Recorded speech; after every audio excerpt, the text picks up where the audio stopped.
ณรีสอร์ทอันมืดมิดเงียบสงัดราวกับความตายได้กลืนกินทุกสรรพสิ่งแสงจันทร์สีซีดส่องรอดเมฆดำทะมึนลงมายังรีสอร์ทแห่งหนึ่งสถานที่ซึ่งครั้งหนึ่งเคยเป็นสวรรค์แห่งการพักผ่อน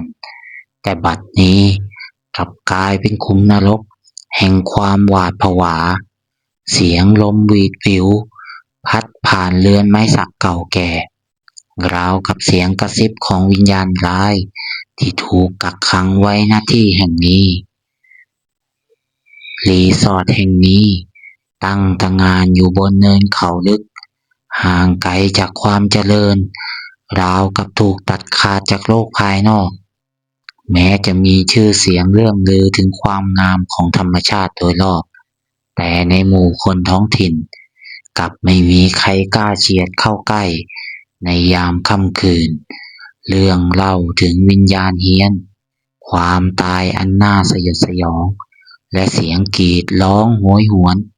ที่ดังมาจากส่วนลึกของรีสอร์ทกลายเป็นตำนานที่ถูกเล่าขานจากรุ่นสู่รุ่นถึงกระนั้นในแต่ละเดือนก็ยังมีนักท่องเที่ยวผู้ไม่ยี่หละต่อคำเตือนหรือบางทีอาจเป็นผู้ที่ต้องการสัมผัสประสบการณ์เหนือธรรมชาติเดินทางเข้ามาพักแรมด้วยความเชื่อมั่นในความทันสมัยของสถานที่หรือเพียงเพราะความอยากรู้อยากเห็นอันไร้ขีดจำกัดแต่สิ่งที่พวกเขาจะได้พบกลับเป็นฝันร้ายที่ตามหลอกหลอนไปชั่วชีวิตคืนหนึ่งกลุ่มเพื่อนสนิท5 คนแพรวาพัดนัทมินตราและโจเดินทางมายังสิริมันตาด้วยความคึกคะนองพวกเขาเป็นกลุ่มคนหนุ่มสาวที่ชอบความท้าทายและเรื่องเล่าผีที่นี่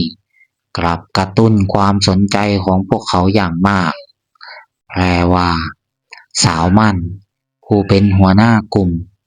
ยิ้มเยาะให้กับคำเตือนของคนขับรถแท็กซี่ไร้สาระหน้าพวกเรามาพักผ่อนกันไม่ได้มาล่าท้าผีสักหน่อยเสียงแพรวาพูดดังขึ้นเมื่อรถจอดสนิทหน้าอาคารล็อบบี้ที่ดูโออาแต่แฝงไปด้วยความเก่าแก่พวกเขาก็สัมผัสได้ถึง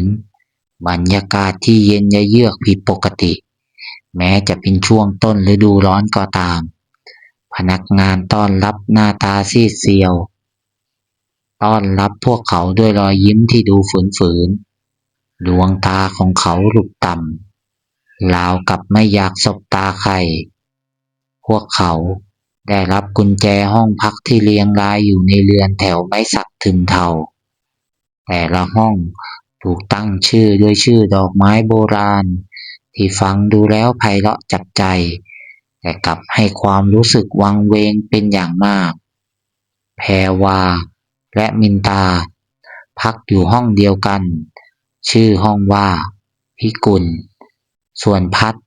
นัทและโจพักอยู่ในห้องลีลาวดีที่อยู่ถัดไปในช่วงแรกทุกอย่างดูเหมือนจะปกติพวกเขาเดินสำรวจรีสอร์ทรอบๆถ่ายรูปกับทิวทัศน์ที่สวยงามแต่เมื่อตะวันเริ่มลับขอบฟ้าความรู้สึกอึดอัดและหน้าขนลุกก็ค่อยๆคืบคลานเข้ามาในห้องพักพิกุลแพรวารู้สึกเหมือนมีใครบางคนจ้องมองอยู่ตลอดเวลาแม้จะไม่มีใครอยู่ในห้องด้วยกันก็ตามเสียงลมที่พัดเข้ามาทางหน้าต่างที่ปิดสนิทฟังดูคล้ายเสียงกระซิบที่จับใจความไม่ได้มินตาเองก็รู้สึกไม่สบายตัวเธอฝันร้ายซ้ำๆถึงหญิงสาวในชุดโบราณที่ใบหน้าเต็มไปด้วยบาดแผลยืนร้องไห้อยู่ที่ปลายเตียงขณะเดียวกันในห้องลีลาวดีพัดกลับได้ยินเสียงเคาะประตูเบาๆในยามวิกาลเมื่อเขาเปิดประตูออกไป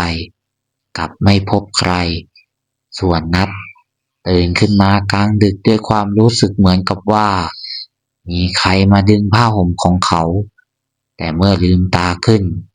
ก็พบเพียงความมืดมิดโจเริ่มมีอาการกระวนกระวายเขาเห็นเงาดำวูบวาบที่มุมห้องและได้กลิ่นดอกลั่นทมจางๆทั่วทั้งห้องโดยที่ห้องไม่มีดอกไม้แม้แต่ดอกเดียวคืนที่สองความน่าสะพรึงกลัวเริ่มทวีความรุนแรงขึ้นแพรวาตื่นขึ้นมากลางดึก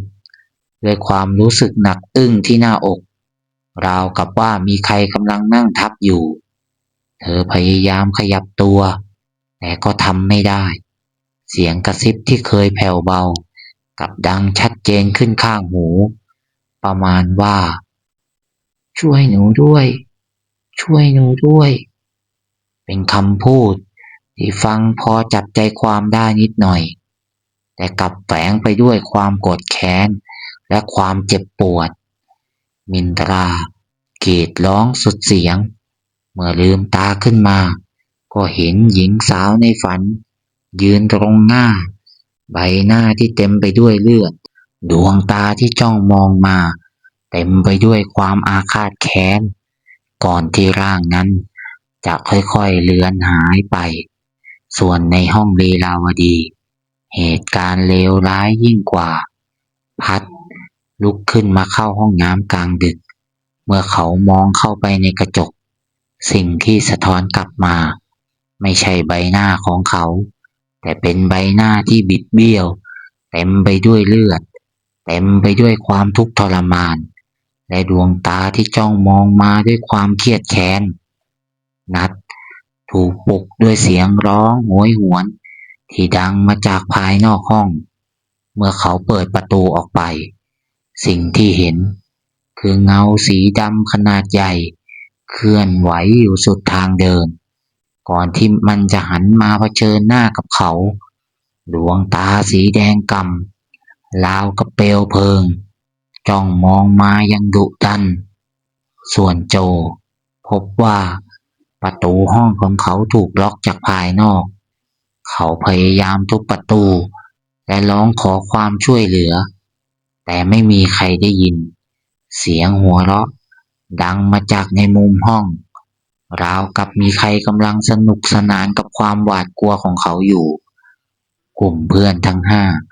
เริ่มตระหนักได้แล้วว่าพวกเขา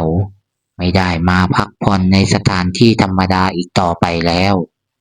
รีสอร์ทแห่งนี้กักเก็บความลับดำมืดและวิญญาณร้ายที่พร้อมจะฉุดกระชากชีวิตของผู้ที่เข้ามาเยือนพวกเขาพยายามรวมตัวกันเพื่อหาทางออกจากรีสอร์ทแห่งนี้แต่ทุกทางกลับถูกปิดกั้นประตูและหน้าต่างถูกล็อกอย่างแน่นหนาโทรศัพท์มือถือไม่มีสัญญาณราวกับรีสอร์ทแห่งนี้ถูกตัดขาดจากโลกภายนอกสิ้นเชิงเมื่อความหวาดกลัวถึงขีดสุดพวกเขาเริ่มเห็นภาพหลอนและได้ยินเสียงต่างๆมากมายเสียงร้องไห้กรีดร้องเสียงโซ่ตรวนและเสียงกระซิบที่ตามหลอกหลอนทุกย่างก้าวพวกเขาเริ่มแยกแยะไม่ออกว่าอะไรคือความจริงและอะไรคือสิ่งที่จิตใต้สำนึกที่หวาดผวาสร้างขึ้นในที่สุดพวกเขาก็ได้พบความจริงอันน่าสะพรึงกลัวของรีสอร์ทแห่งนี้เรื่องเล่าถึงเจ้าของรีสอร์ทคนเก่าผู้ซึ่งกระทำการฆาตกรรมภรรยาและลูกน้อยของตนเองด้วยความหวาดระแวงและจิตใจที่วิปริตวิญญาณของพวกเขาไม่เคยไปไหนเลยยังคงวนเวียนอยู่ในรีสอร์ทแห่งนี้ด้วยความแค้นและความเจ็บปวดรวดร้าวรอคอยที่จะลากเหยื่อรายใหม่ลงไปสู่ความมืดมิดแพรวาเห็นภาพเหตุการณ์ในอดีตทั้งหมดหญิงสาวในชุดไทยถูกสามีของตนเองแทงด้วยมีดดวงตาที่เต็มไปด้วยความรัก แปรเปลี่ยนเป็นความหวาดกลัวและสิ้นหวังเลือดสีแดงสดไหลนองเต็มพื้นเสียงร้องไห้ของเด็กน้อยดังระงมก่อนที่จะเงียบหายไปตลอดกาลพัดถูกวิญญาณของเจ้าของรีสอร์ทเข้าสิงจนร่างกายของเขาต้องบิดเบี้ยวดวงตาแข็งกร้าวเสียงที่เปล่งออกมาไม่ใช่เสียงของพัดอีกต่อไปมันเป็นเสียงที่เต็มไปด้วยความชั่วร้ายและความอาฆาตนัดและมินตา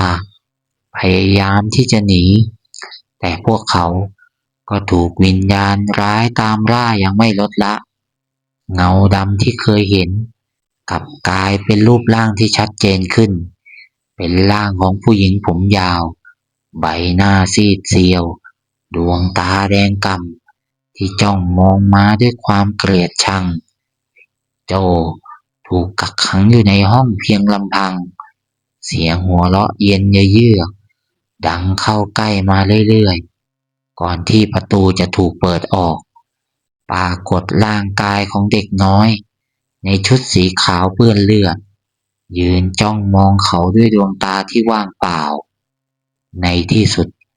กลุ่มเพื่อนทั้งห้าก็ถูกความมืดมิดกลืนกินไปทีละคนเสียงกรีดร้องของพวกเขาดังสะท้อนกล้องอยู่ในรีสอร์ทก่อนที่จะค่อยๆเงียบหายไปเหลือไว้เพียงความเงียบสงัดที่น่าขนลุกรุ่งเช้า